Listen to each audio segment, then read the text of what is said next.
tutorial melepas bumper dan ganti dengan bumper model Bentley. Pertama-tama buka baut-bautnya ini.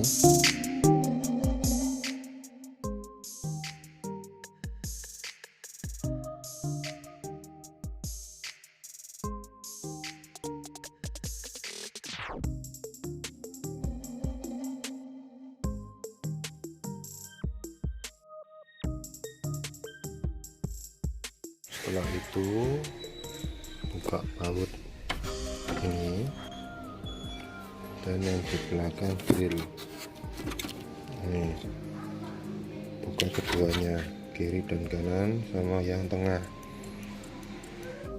Posisinya agak susah, jadi harus tangan satu masukkan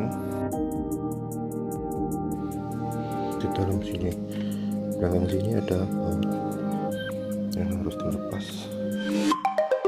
Setelah itu terbuka, buka klip-klip di bumpernya seperti ini sama yang di situ, dibuka pelan-pelan klipnya, ditarik sama-sama.